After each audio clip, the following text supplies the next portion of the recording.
Hey everybody, and Tony here with a review of Mr. Turner, which was shown at the View Islington Cinemas. The film was directed and written by Mike Leigh. It was produced by Danielle Brandon, Helen Grierson, Georgina Lowe, and Norman Barry. And it starred Timothy Spall, Dorothy Atkinson, Paul Jessen, Marion Bailey, Ruth Sheen, Leslie Manville, and Martin Savage. Now, I didn't know what to expect of this film at first until I saw it in its entirety. I did see the trailers in passing, and especially when I saw the poster saying it was a very, very great film, and quite excellent at that. It was even hailed as the New York Times as one of the best films of 2014, and I didn't know what to expect of it at first. After I saw the film in its entirety, I was completely blown away, and I just really loved it and really enjoyed it. Now, story-wise, as I've realized and did my research, this film chronicled the last few years of the British painter J.M.W. Turner, whose real name is Joseph Mallord William Turner.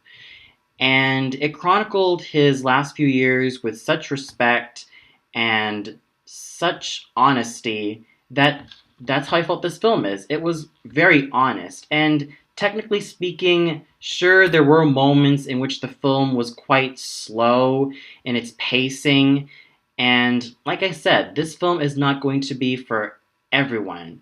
The film does start out pretty slowly, and it does have a pretty slow pace, but other than that, it's very honest, and you'll probably get a lot from it. And especially when it comes to the musical references, like especially in the first few moments of the film, there is a woman who is playing on the piano a piece by Beethoven, and then when Mr. Turner says that he fancies himself some Purcell, he also sang the Lament of Dido from Dido and Aeneas, which absolutely caught me by surprise, but it was kind of surreal hearing like a baritone sounding voice singing Dido's Lament. But still, it worked in its favor as it really showed that the film took place in the 1800s.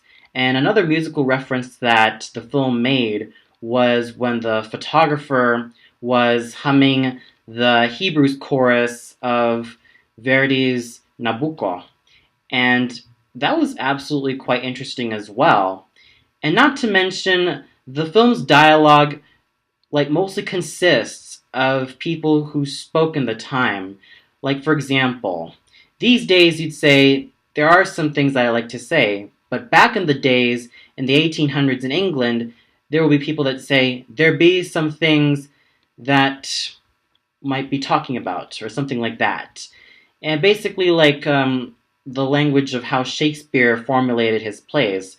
That's just how the people were speaking during the time. So it's basically like a period drama, and that's what really fascinated me about this film. So story-wise, it may be slow, but it's honest, and it really is authentic in how people were back in the 1800s.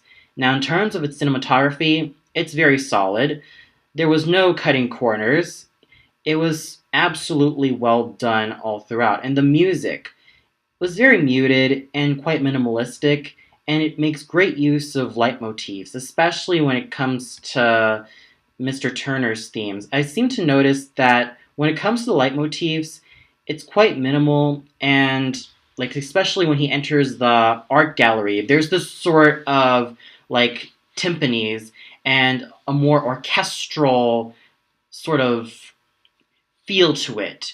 Whereas with Mr. Turner alone, it has this sort of eerie vibe of winds and strings that almost feels eerie, yet at times very fascinating.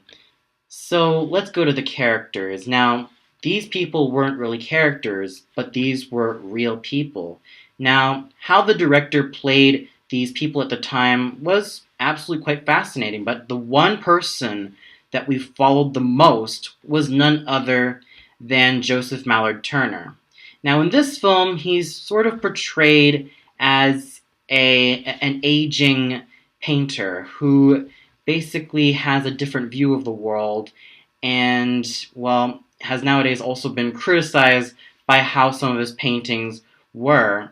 And every time I see him paint, he has a certain, well, there's this certain interesting facet about it. And it really shows that, well, he does enjoy his painting, but at times I also see a man who is also suffering because he is lonely, he doesn't know where to go in his life anymore, he feels like it's almost going to be the end for him, even though he is old, and there are people in his life that have come and gone. And I also see him like going into certain parts of the world. Like there is one scene in the opening part where he was probably in Holland based on the two girls speaking Dutch. Oh, and speaking of Dutch, that's also what this film also does great in terms of its language, in terms of the languages spoken. Like, for example, we see a young Queen Victoria speaking to her advisor a little bit in German. She was saying, "Was ist das?" She was like saying, "What is this?" And then her advisor said, "Ich weiß nicht, I don't know." It's actually quite interesting. And then in the opening, we see these two Dutch girls speaking. But going back to Mr. Turner himself, it's really quite fascinating to really see him as a character, as an aging man who is going through the final moments of his life and really wanting to make the best out of it no matter where he goes. And he's seen traveling into certain places around England and meeting other people, mostly like women.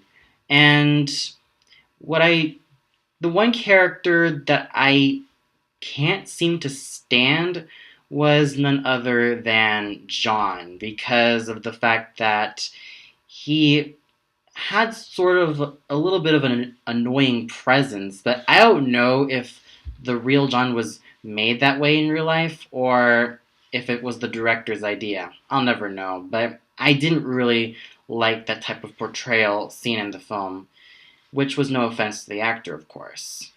And the other character I followed the most was, well, Miss Booth.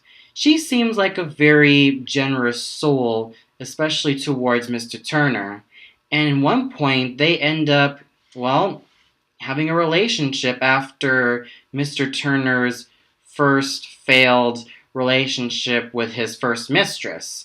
And speaking of his first mistress, she comes across as a domineering woman who really feels that she needs to give the best for her daughters, but she comes off as a domineering woman who is very inquisitive, and that's pretty much it. But still, overall, the characters are very interesting, and, well, and when you talk about the characters, it really is Mr. Turner that really shines throughout the film. So overall, the characters are really genuine for the most part. And then we come to the acting. Timothy Spall managed to give all of the nuances that really makes Mr. Turner a very human character, like ranging from his grunts to his like blunt comments to his blunt attitude, almost everything. He really gave such a believable performance, not to mention his scenes of illness. Those were really visceral and just as thrilling as I've ever seen. It was just fantastic. It was just a great portrayal, and I really hope that he gets nominated for an Oscar. He totally deserves to be nominated an Oscar, and I really hope that he gets nominated for this. It's definitely a great portrayal that he's done, and I hope he also gets nominated for the BAFTA Awards, because I can really see that happen in the near future. And then we have Dorothy Atkinson as the housemaid. She really gives the housemaid a very sweet demeanor, and she really gives her like a very loyal demeanor to her master, and it was absolutely very engaging. And then we have Marion Bailey as Mrs. Booth.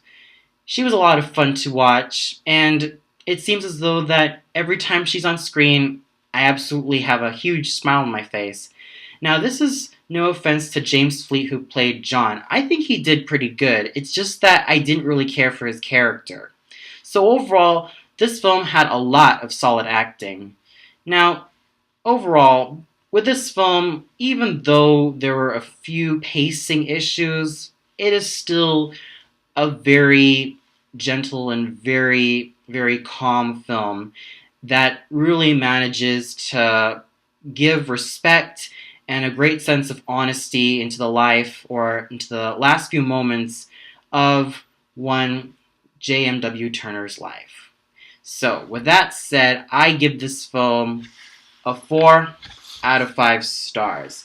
It is quite enjoyable. Sure, there were some flaws like the pacing, but still, it is definitely one film that I would really recommend to anyone who prefers something that is a lot more down to earth and a lot more honest.